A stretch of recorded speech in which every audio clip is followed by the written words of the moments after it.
लोकसभा चुनाव के ऐलान से पहले एबीपी न्यूज के लिए सी वोटर ने किया है देश का सबसे बड़ा ओपिनियन पोल। इस सर्वे में 41,762 लोगों से बात की गई। 1 फरवरी से 10 मार्च के बीच सर्वे लोकसभा की सभी 543 सीटों पर किया गया। सर्वे में मार्जिन ऑफ एरर +-3 से +-5% है। तो सबसे बड़ा ओपिनियन पोल यानी जनता के मन की बात, जनता चुनावों से ठीक पहले क्या सोच रही है और किसके वादे, किसकी बातों, किसकी गारंटी पर यकीन कर रही है। यही इस ओपिनियन पोल का मकसद है, ताकि आप तक वो सर्वे पहुंचे जो सटीक है। जनता के मन की बात आप तक जानने, आप तक रखने के लिए हम लगातार, आज तीसरा दिन है, आपके सामने अलग अलग राज्यों की तस्वीरें साफ कर रहे हैं। और अब बात कर लेते हैं आंध्र प्रदेश की। तो सबसे पहले आपको वोट शेयर बता देते हैं। 45% वोट शेयर जो है यहां पर वो एनडीए के पास जा सकता है। इंडिया गठबंधन को महज 3% वोट शेयर मिलता दिख रहा है। सर्वे के मुताबिक वाईएसआर कांग्रेस यहां पर दूसरे नंबर पर 42% वोट शेयर के साथ दिखाई दे रही है और 10% वोट शेयर अन्य के खाते में। लेकिन सबसे ज्यादा यानी कि 45% वोट शेयर एनडीए गठबंधन को आंध्र प्रदेश में मिल सकता है और उसके थोड़ा ही नीचे 42% के साथ वाईएसआर कांग्रेस दूसरे नंबर पर वोट शेयर के लिहाज से। वोट शेयर, वोट प्रतिशत किसके खाते में कितना, तो सर्वे में निकलकर जो सामने आया है वो पूरी तस्वीर अब आप जरा देख लीजिए कि एनडीए पहले नंबर पर 45% वोट शेयर के साथ। अखिलेश, बिल्कुल, एनडीए और वाईएसआर कांग्रेस में जो ये वोटों का फासला है वो लगभग 3% का है इस ओपिनियन पोल के मुताबिक, इस सर्वे के मुताबिक। इसे जब हम नतीजों में बदलेंगे, सीटों में बदलेंगे तो क्या होगा, वो आंकड़ा तो मैं आपके सामने रखूंगा। लेकिन सबसे पहले इस वोट प्रतिशत पर विजय जी मैं बात करना चाहूंगा। ये क्या इशारा है, किस तरफ जाता हुआ दिख रहा आंध्र प्रदेश? देखिए, आंध्र प्रदेश में पिछली बार का भी यदि देखें तो 50% के करीबन वोट मिला था वाईएसआर रेड्डी की जो पार्टी है उसको, 49.86%, और 40% टीडीपी के पास वोट था। तो ऐसा नहीं, हालांकि सीटों में बंटवारे में बड़ा कम टीडीपी के पास रही थी, 3 सीटें, और अब जब टीडीपी, जनकल्याण और बीजेपी मिल गई है तो 45% हो गया। लेकिन क्या ये सीटों में भी उसी तरह बदलेगा, इसकी संभावना को देखना पड़ेगा। क्योंकि जगन रेड्डी जो है वो आज भी सबसे पावरफुल लीडर्स में से वहाँ पर हैं। हालांकि उनकी एंटी इनकम्बेंसी वहाँ पर रही है कि सरकार को लेकर, लेकिन आज की तारीख में भी आंध्र प्रदेश में सबसे ताकतवर लीडर के तौर पे जगन रेड्डी हैं। लेकिन ये तीनों पार्टी मिलकर किस कॉम्बिनेशन से क्या सीटों में बदल सकती हैं, ये बड़ी बात है। भारतीय जनता पार्टी के लिए मौका है। जब सीटों में हम इसे तब्दील कर देते हैं तो क्या होता है। बाकी राजनीतिक मेहमानों के पास भी मैं जाऊंगा, उससे पहले मेरे सहयोगी इस वक्त आशीष मेरे साथ जुड़ चुके हैं। आंध्र प्रदेश और तेलंगाना की खबरों पर बहुत करीब से आप नजर बनाकर रखते हैं। आशीष, 45% वोट अगर एनडीए को जाता हुआ दिख रहा है, क्या माना जाए? जी, जाहिर तौर पे हमारे सर्वे जो हैं सी वोटर के, अगर हम आंध्र प्रदेश के आंकड़ों की और वोट शेयर की बात करूं तो जाहिर तौर पे ये काफ़ी चौंकाने वाला जो वोट शेयर कहा जा सकता है। ख़ास तौर पे गठबंधन बीजेपी, जनसेना और टीडीपी के गठबंधन के बाद ये जो वोट शेयर है, जाहिर तौर पे ये काफ़ी कुछ कहता है। और जगन मोहन रेड्डी के लिए, वाईएसआर कांग्रेस पार्टी के लिए जाहिर तौर पे ये अच्छा संकेत नहीं है। जगन मोहन रेड्डी लगातार चुनाव का प्रचार कर रहे हैं। उन्होंने कैंडिडेट्स भी चेंज किए हैं। आंध्र प्रदेश में लोकसभा और विधानसभा के चुनाव साथ में होने हैं। 175 जहाँ विधानसभा की सीटें हैं, वहीं करीब 25 जो है वहाँ पर लोकसभा की सीटें हैं। और इन सारी सीटों पर जगन लगातार कैंपेन कर रहे हैं और कैंडिडेट भी चेंज किया। उनको ही मालूम है कि एंटी इनकम्बेंसी है, तभी उन्होंने 30 से ज़्यादा कैंडिडेट चेंज किए हैं। लेकिन ये जो सर्वे हैं ये इशारा कर रहे हैं कि बहुत कुछ अच्छा नहीं है उनके लिए। प्रदीप जी, कांग्रेस के संदर्भ में खास तौर पर मेरा सवाल है, आप देखिए ना, इंडिया गठबंधन महज 3% पर सिमटता हुआ दिख रहा है। प्रदीप जी, नहीं, देखिए ऐसा है कि आंध्र प्रदेश की राजनीति में चंद्रबाबू नायडू और जगन मोहन रेड्डी 2 पोल हैं। इनके आसपास जो है पिछला चुनाव लोकसभा का अगर आपको याद हो तो चंद्रबाबू नायडू और कांग्रेस मिलकर लड़े थे और उसमें क्या हालत हुई थी ये पता है। एक आंध्र प्रदेश के बारे में एक बड़ी रोचक बात है अखिलेश जी, कि चंद्रबाबू नायडू 3 बार मुख्यमंत्री बने हैं। पहली बार अपने ससुर एनटी रामाराव से बगावत करके उनकी पार्टी तोड़कर बने। उसके बाद जो 2 बार वो मुख्यमंत्री बने हैं, दोनों बार उनका बीजेपी से अलायंस रहा है। बीजेपी से अलायंस तोड़ा और सत्ता से बाहर हुए। ये इत्तेफाक की बात है, मैं इससे कोई नतीजा निकालने की बात नहीं कर रहा हूँ। लेकिन इस बार जो है, इसीलिए वो बहुत ज़्यादा इंटरेस्टेड थे कि किसी तरह से, और पिछले 3.5 साल से कोशिश कर रहे थे कि गठबंधन बीजेपी से हो जाए। एक और दूसरा, आप देखिए जगन मोहन रेड्डी, आंध्र प्रदेश में मुस्लिम वोट का फैक्टर बहुत इंपॉर्टेंट है। इसके बावजूद जगन मोहन रेड्डी की लगातार कोशिश थी कि बीजेपी और उनका अलायंस हो जाए। ठीक है। ये मतलब मुस्लिम वोटों के नुकसान की कीमत पर भी। ठीक तो है। उनको समझ में आ रहा है कि उनकी सरकार के खिलाफ नाराजगी बहुत ज़्यादा है। उसको ऑफसेट करने के लिए उनको कुछ एडिशनल, कुछ अतिरिक्त जो है वो पॉलिटिकल पावर चाहिए। ठीक है। सपोर्ट अच्छा, एक चीज और भी है दिबांग, आंध्र प्रदेश में विधानसभा के चुनाव भी साथ होने हैं, क्या वहां पर भी कुछ इसी तरीके का नतीजा रिफ्लेक्ट हो सकता है? जी हाँ, बिल्कुल। अगर ये हमारे जो आंकड़े हैं जो बता रहे हैं उससे तो ये साफ है कि वो आगे भी यही दिखाई देगा। और इसमें जो मुझे लगता है कि बहुत महत्वपूर्ण बात होगी, ज़रूर यहाँ हम प्रधानमंत्री मोदी का फोटो देख रहे हैं, पर जिस तरह से टीडीपी और ख़ासतौर पर चंद्रबाबू नायडू के बेटे ने जो नारा नायडू ने जिस तरह से पदयात्रा निकाली 3000 किलोमीटर की, और जो जन समर्थन उस युवा नेता को मिला, वो एक देखने वाली बात होगी। अगर वो हो गई तो एक तरीके से नई किस्म की पॉलिटिक्स वहाँ पे शुरुआत हो जाएगी, क्योंकि चंद्रबाबू नायडू जिनको हम लोग बहुत सालों से फॉलो करते रहे तो जेल भी चले गए। अब ये नारा नायडू अपनी अगर जगह बनाते हैं तो नारा नायडू और जगन में एक बड़ी टक्कर दिखाई देगी। और ये ज़रूर, जो मैं कल भी कह रहा था कि ये ज़रूर ये तालमेल जब इस तरह से होते हैं तो उसकी और भी वजह होती हैं, पॉलिटिक्स के इतर भी, ये उसकी परछाई भी यहाँ पर दिखाई देती है। परछाई भी दिखती है। ठीक है। प्रदीप जी, बिल्कुल छोटे में एक और मेहमान है मेरे साथ। हाँ, देखिए, सिंपैथी भी है चंद्रबाबू नायडू के साथ, हालांकि उन पर करप्शन का आरोप लगा था जी, लेकिन सिंपैथी इसलिए है कि उन शुरुआत हुई 3000 करोड़ के घोटाले से। हाँ। फिर 300 करोड़ हुआ, फिर 30 करोड़ हुआ, आखिर में आया कि नहीं 3 करोड़ का घोटाला किया था। ठीक है। तो वो सब विषय आगे हम चर्चा में शामिल करेंगे। भाई जी, मैं आपके पास आऊंगा, लेकिन मुझे एक कमेंट प्रभु चावला जी से भी लेना है। ये जो इस वक्त हमें नजर आ रही है तस्वीर, प्रभु चावला जी, 45% वोट शेयर एनडीए के पास, ये क्या आपका आकलन कहता है? कहां ये नतीजा जाता हुआ दिख रहा है आपको? मैंने अभी ज्वाइन किया, मेरे पता नहीं किस स्टेट की बात कर रहे हो आप, इसलिए जरा आंध्र प्रदेश की बात हो रही है प्रभु चावला जी। आंध्र प्रदेश में क्या है कि 43% एनडीए के खाते में 45% वोट जाता हुआ दिख रहा है। वोट शेयर पे अभी हम बात कर रहे हैं। मेरे को एक ही इसमें करना है सबमिशन की, ये जो ओपिनियन पोल हम लोग कर रहे हैं, क्योंकि अभी तक एमपी से डिक्लेयर हुए नहीं है, कहीं पर कहीं लिस्ट नहीं आई है, किस बेसिस पर, जो कि अगर जसवंत जी होते तो हमारे पता रहता कि वोटिंग जो ले रहे हैं आप, एनडीए को वोट दे रहे हैं, सिटिंग एमपीज भी तो इन्वॉल्व, उनको कितना उन्होंने फैक्टर किया है कि एमपी के खिलाफ भी एंटी इनकम्बेंसी होती है कि नहीं होती है, उसके बारे में बात करेंगे। कि एनडीए को मिला के तेलुगु देशम पिछली बार इनके खिलाफ लड़ा था, अगर मिलकर लड़ने की बात है उसके अंदर पहले कितने वोट्स के थे, कितने नहीं हैं, वो देखना पड़ेगा। इसलिए पहले तो ये तय करना चाहिए कि जितना भी ओपिनियन पोल हो रहा है उसके अंदर हमारे को अपने दर्शकों को बता देना चाहिए कि हमने एमपी के कौन एमपी होगा इसके ऊपर कोई विचार नहीं किया है, हमने सिर्फ पार्टियों के नाम पर लिया है। ये एक क्लैरिफिकेशन आना चाहिए। मेरे को पता नहीं है क्या इसके अंदर, क्योंकि कई स्टेट का हमने सर्वे किया जिसके अंदर एमपी का नाम ही डिक्लेयर नहीं हुआ। हाँ। तो एमपी के बिना नाम डिक्लेयर किए होते ओपिनियन पोल पार्टी के लिए किया गया है। हाँ। या मोदी जी के लिए किया गया है, नायडू के लिए किया गया है, या स्टैलिन के लिए किया गया है, सर्वे के लिए तो अच्छा रहेगा। ये जो वोट परसेंटेज अभी आप देख रहे हैं, इसे जब हम सीटों में तब्दील कर देते हैं तो वो आंकड़ा क्या कहता है, अब जरा वो जान लेते हैं, उसके बाद चर्चा को आगे बढ़ाएंगे। सीधे मैं आपको लिए चलता हूं मेरी सहयोगी शिरीन के पास।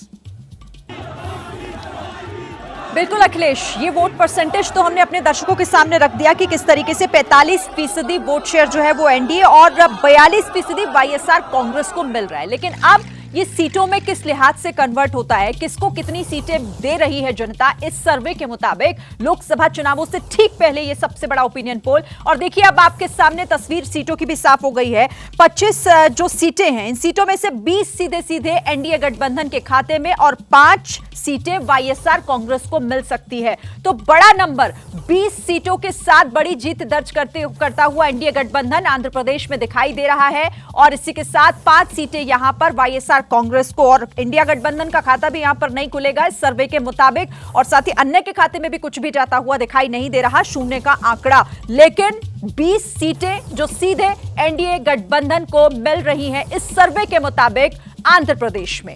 अखिलेश, एनडीए को देखिए कितना बड़ा फायदा होता हुआ नजर आ रहा है। अभी की बड़ी खबर आपको बता दें, ये जो सर्वे है उसका इशारा आंध्र प्रदेश में बहुत बड़ा उलटफेर। आपके सामने जो तस्वीर सामने आ रही है, देखिए आंध्र प्रदेश में एनडीए के खाते में 20 सीटें जाती हुई नजर आ रही हैं। और प्रशांत जीएस इस वक्त मेरे साथ हैं भारतीय जनता पार्टी से। बहुत बहुत स्वागत आपका। ये जो सर्वे है वो आपके लिए अच्छी खबर लेकर आ रहा है। आंध्र प्रदेश से 20 सीटें आप लेते हुए नजर आ रहे हैं।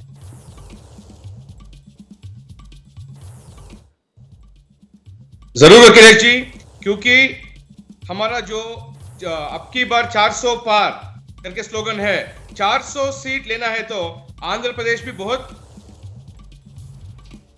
में भी 20 सीट लेना जरूरी होगा। अब इस बार भी भाजपा, जनसेना और टीडीपी तीनों मिलाकर जो पिछले 2019 का रिजल्ट देखा तो तीनों पार्टी को मिलाकर 46% का वोट परसेंटेज था। उसके वसीब भी 3 सीट मिला था बस। इस बार जब गठबंधन में आ गए एनडीए में, पूरा देश में जब मोदी जी का हवा चल रहा है, आंध्र प्रदेश लोगों के लिए भी परिवर्तन चाहिए, डेवलपमेंट चाहिए, विकास चाहिए।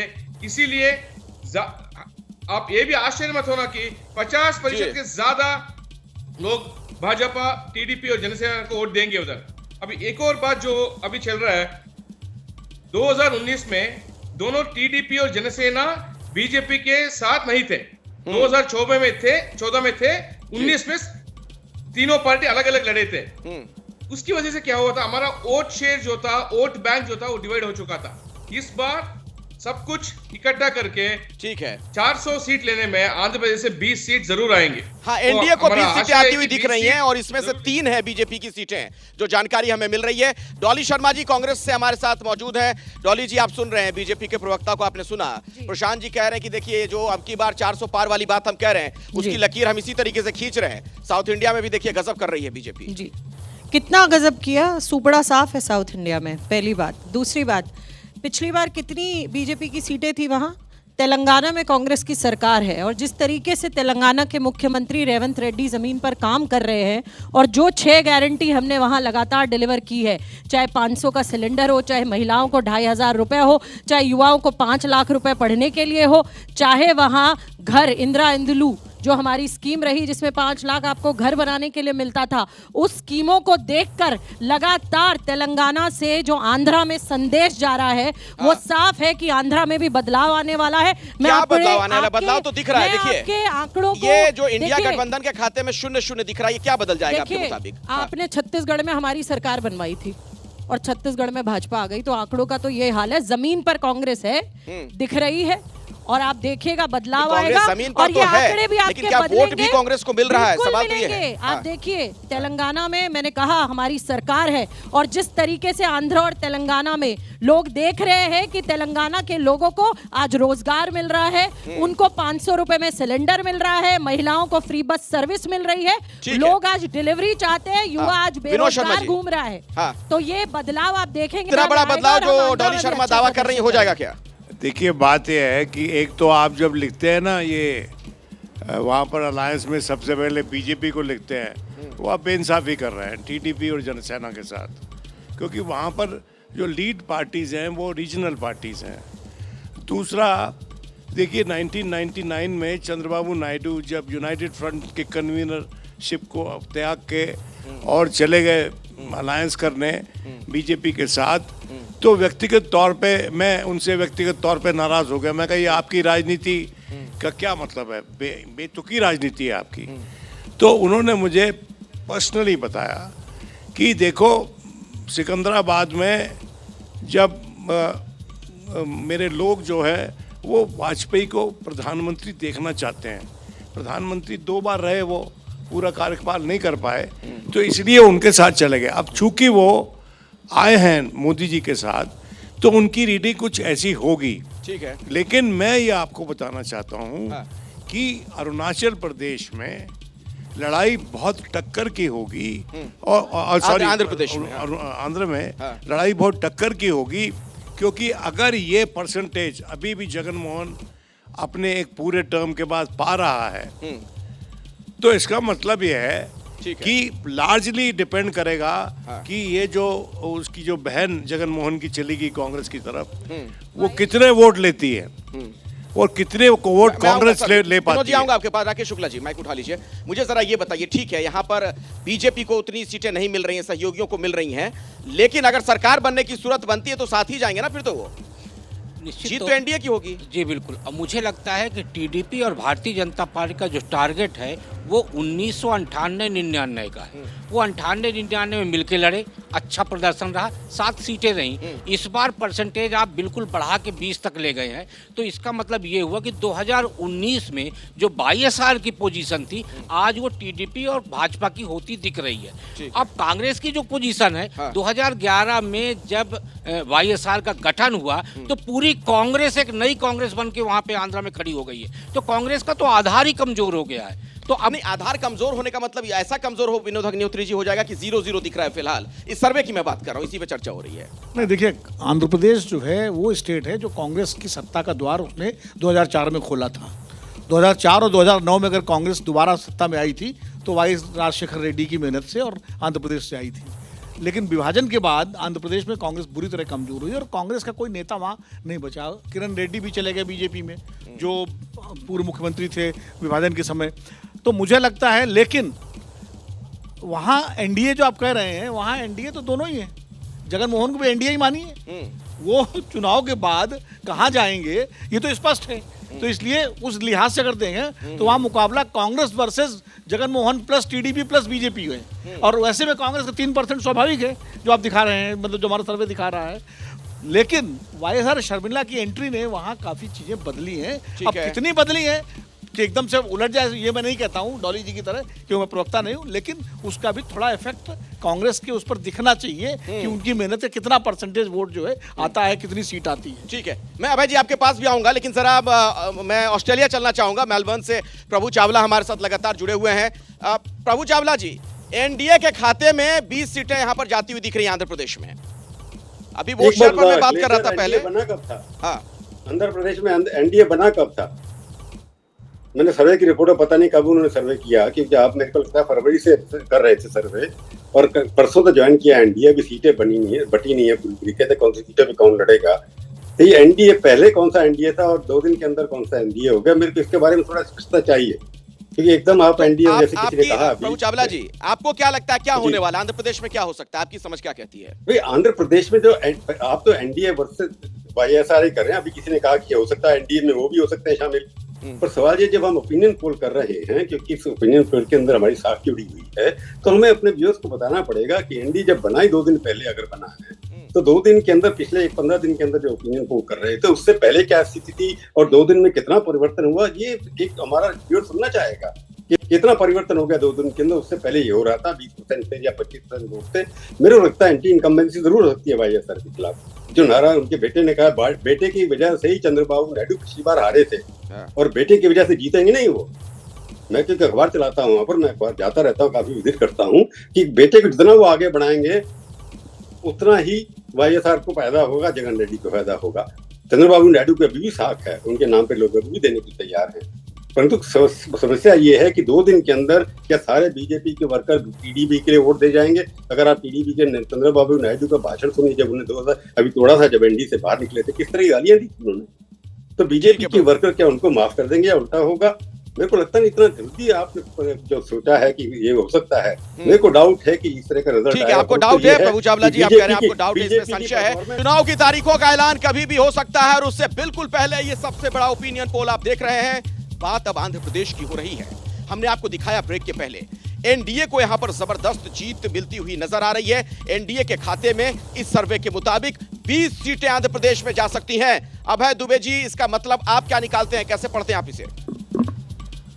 देखिए, मैं इन आंकड़ों को दूसरे तरीके से पढ़ूंगा। हवाओं में बहुत दिनों से ये खबर तैर रही थी कि वाईएसआर रेड्डी कांग्रेस के खिलाफ वहाँ काफ़ी एंटी इनकम्बेंसी है और इस चुनाव में उनके ऊपर बहुत भारी नुकसान होने वाला है। लेकिन आपके आंकड़े बताते हैं कि उन्हें नुकसान कुछ भी नहीं हो रहा है। केवल अकेली शक्ति के पास 42% वोट है, जिसके खिलाफ एंटी इनकम्बेंसी होती है उसको इतना वोट नहीं मिलता। वहाँ 3 ताकतें हैं, उनको मिला के 3% वोट उससे ज़्यादा हो रहे हैं। उनको सीटों में कन्वर्ट किया गया है, 20 सीटें उनको ज़्यादा दे दी गई हैं 3% वोट के लिए। मुझे लगता है सीटों का कन्वर्जन भी गड़बड़ है और जिस तरीके से उनको वोट मिले हैं, और देखिए कांग्रेस को 3% वोट मिला है। कांग्रेस भी रेड्डी वोटरों को अट्रैक्ट कर रही है, आकर्षित कर रही है, और वाईएसआर रेड्डी तो मुख्य तौर पर रेड्डी समाज की पार्टी है। अगर ऐसा ही बना रहा तो हो सकता है कि कांग्रेस की झोले से जो कुछ वोट मिल रहे हैं वो भी बाद में उठ के इधर चले जाएं उसको बचाने के लिए।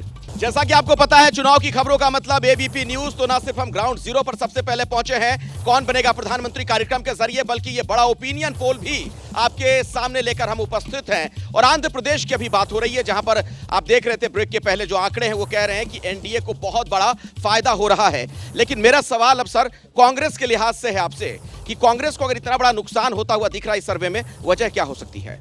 सर अखिलेश जी, एक बात देखिए, वो कांग्रेस का डिसिमेशन आंध्रा में होने वाला है, क्योंकि उनका जो वहाँ पर आप किसी ने बोला था कि वो किरण रेड्डी भी हो, बाकी सारे लोग वहाँ पर बाकी पार्टीज में चले गए हैं, तो बीजेपी के साथ भी कुछ लोग आ गए थे। पर एक और बात है, एक और इम्पोर्टेंट बात है, बीजेपी के लिए इस बार फ़ायदा, एनडीए के लिए फ़ायदा है, जो कि 3 पार्टी एक साथ आ गया है, तो इसलिए एक उस लिहाज से एक अच्छा ये है बीजेपी के सीट में बढ़ोतरी होना एनडीए के बढ़ोतरी होने वाला है। ठीक है, आप डॉली जी कुछ कहना चाह रही थी? हाँ, जब से वाईएस शर्मिला जी अध्यक्ष बनी है और उन्होंने जो यात्रा निकाली और जिस तरीके से यात्रा को रिस्पांस मिला, सड़कों पर आकर लोगों ने अपनी बात कही, उन्होंने समझाया कि किस तरीके से उन्हें आज दिक्कतें हो रही हैं, क्या किस तरीके से परेशान है लोग, तो मुझे लगता है कि कांग्रेस वहाँ अच्छा करेगी, इसमें कोई दो राय नहीं है। ठीक है विनोद जी, मैं आपके पास आऊंगा, ब्रेक का वक्त हो गया सर, मैं आपके पास आऊंगा, आपको समय नहीं मिल पाएगा अभी, इसलिए मैं कह रहा हूं आता हूं, बाकायदा पूरा समय आपको दिया जाएगा, अपनी बात रखिएगा। एक छोटा सा ब्रेक हम ले लेते हैं, लेकिन बात तेलंगाना की भी होगी। आंध्र प्रदेश की तस्वीर हमने आपको समझाने की कोशिश की।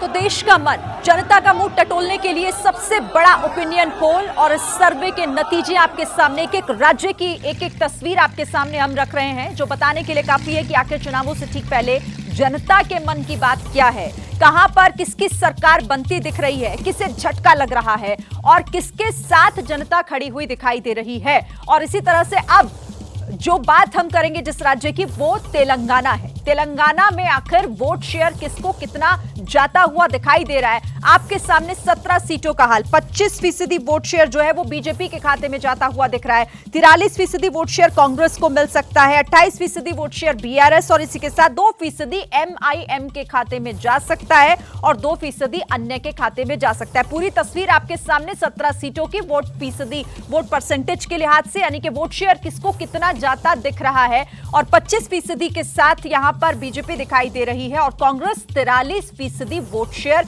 पाती हुई दिख रही है। अखिलेश, बिल्कुल, तो कांग्रेस के खाते में 43% वोट यहां पर जाता हुआ नजर आ रहा है। डॉली शर्मा जी, अच्छी खबर है आपके लिए तेलंगाना से। मैंने आपको पहले ही कहा था अभी कि जिस तरीके से हम लगातार तेलंगाना में काम कर रहे हैं, 17 सीटों में से मैं मानती हूं कि हम 15 सीटें जीतेंगे। आपका ये जो भी कहे, पर मैं कहती हूँ कि 17 में से 15 सीटें हम जीतेंगे, क्योंकि जमीन पर आज 2 सीटें आप क्यों छोड़ रही हैं, ये बताइए। जमीन पर आज जो है, जिस तरीके से कांग्रेस काम कर रही है, वो लगातार जनता के बीच में है, वहाँ जनता खुश है, उन्हें डिलीवरी मिल रही है, जो कि भाजपा का तो वहाँ जमीन पर कुछ है नहीं, सुपड़ा साफ है। मैं पूछ लेता हूँ, जीएस प्रसन्ना मेरे साथ जुड़े हुए हैं, भारतीय जनता पार्टी के प्रवक्ता हैं, नेता हैं, प्रशांत जी, माफ कीजिएगा प्रशांत जी, यहाँ आप सुन रहे हैं डॉली शर्मा जी कांग्रेस से हमारे साथ जो मौजूद है, कह रही हैं 17 में से 15 सीटें उन्हें मिल रही हैं।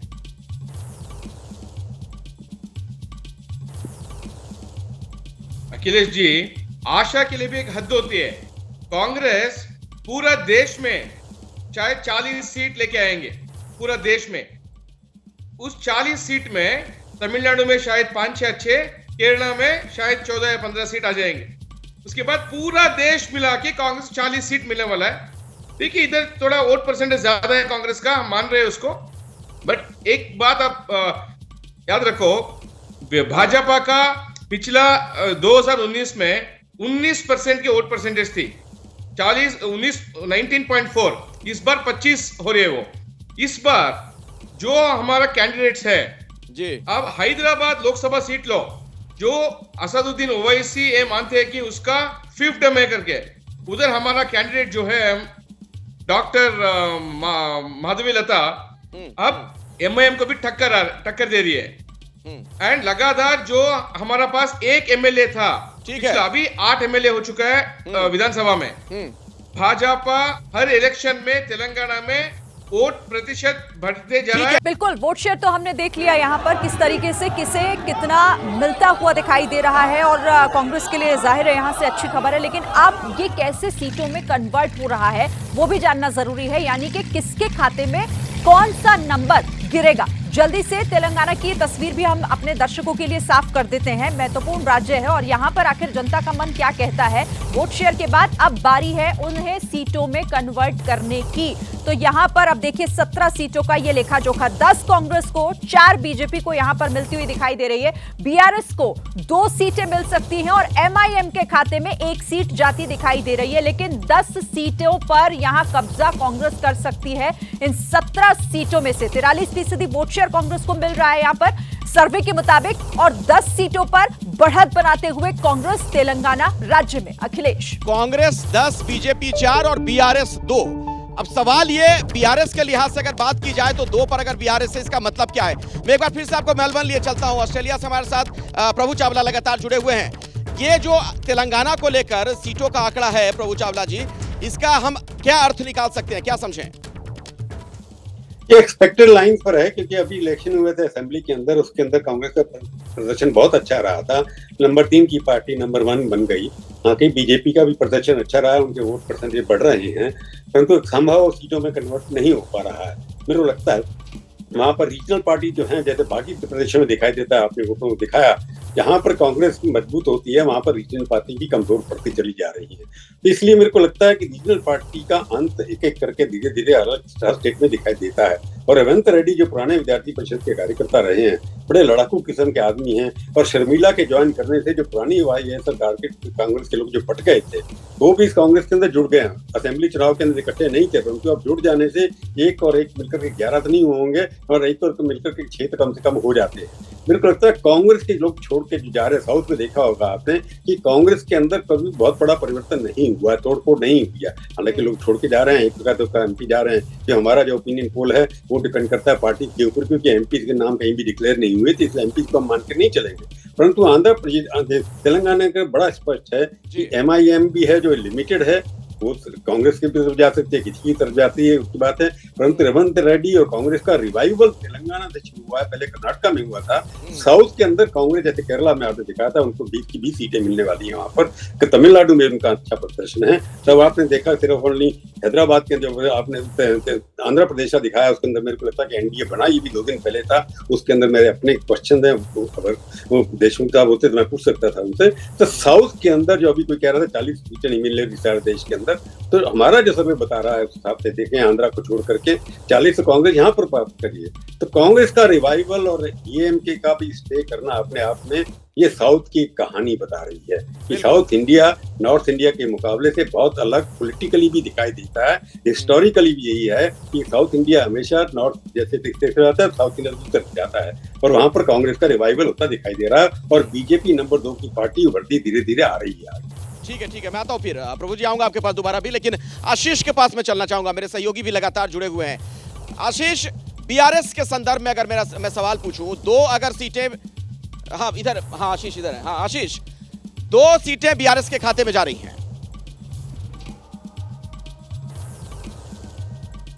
जी देखिए अखिलेश, अगर हम बात करें 2 इन सीटों की, हमको याद करना पड़ेगा 2019 का इलेक्शन। 2019 के इलेक्शन है, बीआरएस सबसे ज़्यादा सीटें जीती थी, 9 सीटें जीती थी। इस बार हमारे सर्वे के हिसाब से 2 सीटें जीत रही हैं। अब ये जो 9 सीटें, जो नुकसान है बीआरएस को, किसकी तरफ जाता दिख रहा है? बीजेपी ने 2019 में 4 सीटें जीती थी, हमारे सर्वे के हिसाब से इस बार भी 4 सीटें ही जीत रही है। तो जाहिर तौर पर बीआरएस के से जो लोग छिटक कर या उनके समर्थक या उनके वोट बैंक कांग्रेस की तरफ जा रहे हैं, ये एटलीस्ट हमारा सर्वे जो बता रहा है उसके हिसाब से साफ हो रहा है। लेकिन हमको ये भी ध्यान देना पड़ेगा कि बीजेपी यहां पर लगातार अपनी कोशिशें बरकरार रखे हुए हैं। 10 दिनों में दूसरी बार प्रधानमंत्री का दौरा होने वाला है तेलंगाना का। दीप जी, तो ये लगातार जो वहां पर मेहनत कर रही है बीजेपी, या प्रधानमंत्री मोदी पहुंच रहे हैं, क्या उसकी एक झलक दिख रही है जिस लाइन पर ये सर्वे का इशारा है?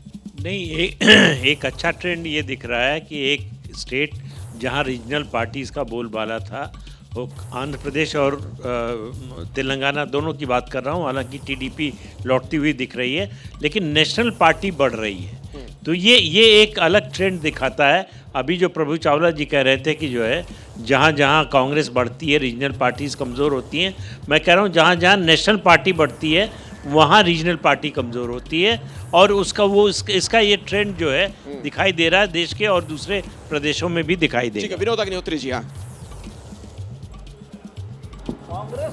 जहाँ जहाँ रीजनल लीडरशिप मजबूत हो रही है वहाँ कांग्रेस को फायदा हो रहा है। कांग्रेस ने रेवंत रेड्डी के रूप में वहाँ पर एक लीडर बनाया, उसका फायदा मिला। वाईएसआर रेड्डी को आंध्र प्रदेश में बनाया, वहाँ फायदा मिला। और जहाँ जहाँ कांग्रेस खुद रीजनल पार्टी बन करके उन राज्यों में सामने आ रही है, इसीलिए कांग्रेस एक रीजनल पार्टी को रिप्लेस कर रही है तेलंगाना में टीआरएस को।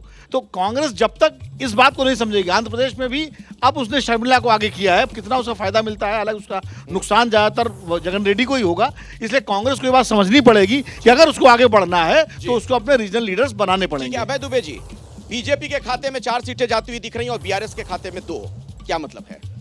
देखिए, बीआरएस तो अभी विधानसभा की जो पराजय हुई थी उससे उभरी नहीं है। मैंने तो मुद्दतों से किसी बीआरएस के नेता का बयान तक नहीं पढ़ा अखबार में। लगता है ऐसे इतनी ताकतवर पार्टी थी, इतने संसाधन थे उसके पास, सबसे महंगा और जबरदस्त किस्म का चुनाव लड़ती थी, एक पराजय के बाद उसकी हालत ये हो गई है कि ऐसा लगता है सब सोए पड़े हुए हों। उनको जो 2 सीटें मिलती हुई दिखाई दे रही हैं, ये भी ताज्जुब लगता है देखने में। जाहिर है कि वहाँ कोई मुहिम चला रहे होंगे, लेकिन भारतीय जनता पार्टी अपनी स्थिति वहाँ पे बनाए हुए है। विनोद शर्मा जी, आपको लग रहा है कांग्रेस 10 पे रह जाएगी या 10 से बढ़ सकती है कांग्रेस तेलंगाना में? देखिए, फर्स्ट ऑफ ऑल मुझे पता नहीं कि आपका डेटा कितना रिलायबल है, लेकिन आप कह रहे हैं 10 तो मान लेते हैं बहस के लिए।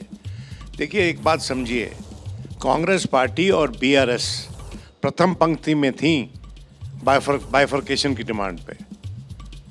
तेलुगु देशम पार्टी जो साथ थी इस डिमांड के, उसने आखिर में छिटक के दूर हो गई। अंदर जब वोट हुआ पार्लियामेंट उनकी असेंबली में, तो इन पार्टीज ने मजबूती से इस तेलंगाना की डिमांड की, और वहाँ पर बीआरएस जो है वो कांग्रेस को हरा गई। उसके क्या कारण थे ये कांग्रेस स्वयं जानती है, क्योंकि कांग्रेस ने वहाँ पर स्थानीय नेतृत्व को ज़्यादा प्रोत्साहन नहीं दिया। अब रेवंत रेड्डी वहाँ पर आ गए हैं, और रेवंत रेड्डी प्रभु बोल रहा था कि वो विद्यार्थी परिषद के वेट इन विद्यार्थी परिषद हैं, अच्छी बात है, लेकिन आजकल कांग्रेस में है, तो वहाँ पर विद्यार्थी परिषद वाला जज्बा और कांग्रेस वाली नरमी, वो मैं समझता हूँ उसका जो समीकरण है वो कांग्रेस को मदद करेगा। दूसरी बात, आपने मुझे आंध्रा पे बोलने नहीं दिया। बोलिए ना, अभी बोलिए। आंध्रा पे आपने मुझे बोलने नहीं दिया। आंध्रा में विरोधाभास हैं। देखिए, अमरावती का जब कैपिटल का इनॉग्रेशन हुआ था, प्रधानमंत्री को बुलाया था चंद्रबाबू नायडू ने, और उस वक्त चंद्रबाबू नायडू ने स्टेज पे खड़े होकर कहा था कि जितनी भी साउथ इंडियन स्टेट्स हैं उन सबके पास रेवेन्यू जनरेटिंग सेंटर्स हैं, आंध्रा के पास नहीं है विभाजन के बाद। तो हमको नया कैपिटल बनाने में मदद करो, हमको भी एक रेवेन्यू जनरेटिंग सेंटर चाहिए आंध्र प्रदेश में। लेकिन प्रधानमंत्री ज़मीन की मिट्टी लेकर और पानी लेकर वहाँ चले गए, उन्होंने कोई मदद नहीं की, स्पेशल पैकेज भी नहीं दिया। अब बड़ा मुद्दा बनेगा इस इलेक्शन में, आने वाले इलेक्शन में जगन मोहन रेड्डी भी रेज करेगा इसको, और कांग्रेस भी रेज करेगी कि वो प्रधानमंत्री के साथ मिले जाके नायडू साहब, जिसने आंध्रा के लिए कुछ नहीं किया। ठीक है, अच्छा दिबांग, आपको क्या लग रहा है विधानसभा चुनाव के जो नतीजे आए थे उसी लाइन पर आप देख रहे हैं इस लोकसभा चुनाव में भी नतीजा आएगा?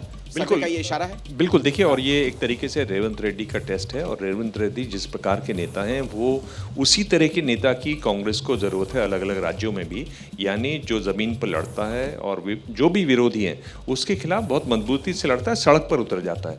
ये जो एसी के कमरे में बैठ के नेता बनते हैं वो अब कांग्रेस के लिए नहीं रहे, कांग्रेस का वो कोई लाभ नहीं करने वाले हैं। जब वो बने थे मुख्यमंत्री तब भी मैंने बताया था जिस तरह से वो लड़ते हैं, अब जिस मजबूती से अपनी बात को कहते हैं, जिस तरह की भाषा इस्तेमाल करते हैं, वो कांग्रेस के लिए एक टेम्पलेट है राज्य दर राज्य, और वही रास्ता है अगर वो केंद्र में आना चाहते हैं। आप राज्य दर राज्य इस तरह के नेता खड़े कीजिए, तभी आपका केंद्र का रास्ता खुल सकता है, वरना कोई उम्मीद नहीं है।